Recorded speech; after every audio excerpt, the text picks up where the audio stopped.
గురుగారు, మేషరాశి వారికి ఈ వారం ఏ విధంగా ఉండబోతోంది? మేషరాశి వారికి 3 గ్రహాలు యోగిస్తున్నాయి. 2లో శుక్రుడు, దశమంలో చంద్రుడు, లాభంలో రాహువు. ఏకాగ్రతతో పనులు మొదలుపెట్టండి. శుభప్రదమైన ఫలితాలు వెంటనే సిద్ధిస్తాయి. ఎందుకంటే ఏకాగ్రతకు చంద్రుడు ఆదర్శం. లాభంలో రాహువు కార్యసిద్ధికి సంకేతం. శుభప్రదమైన ఫలితాలు లభించాలంటే లక్ష్యం నెరవేరే వరకు పనులను మధ్యలో ఆపకుండా, చంచలత్వం లేకుండా కృషిని కొనసాగించాలి. కృషి ఎంత బాగుంటే అంత ఫలితం బ్రహ్మాండంగా ఉంటుంది.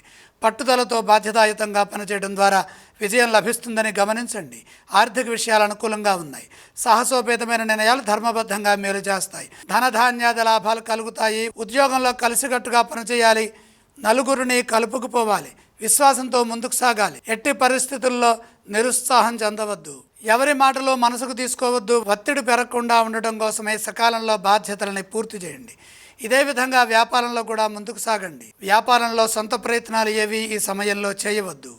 ఉన్నదానిని జాగ్రత్తగా కాపాడుకోవాలి. ఆరోగ్యంపై శ్రద్ధ వహించండి. సమయోచితంగా నిర్ణయాలు తీసుకోవాలి.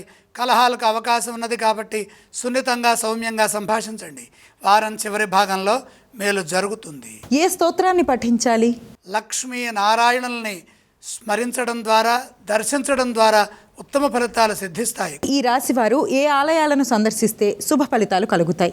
మేషరాశి వారు శ్రీ లక్ష్మీ నారాయణ దర్శనం చేసుకోవటం చాలా మంచిది. ఏవేవి దానం చేయాలి?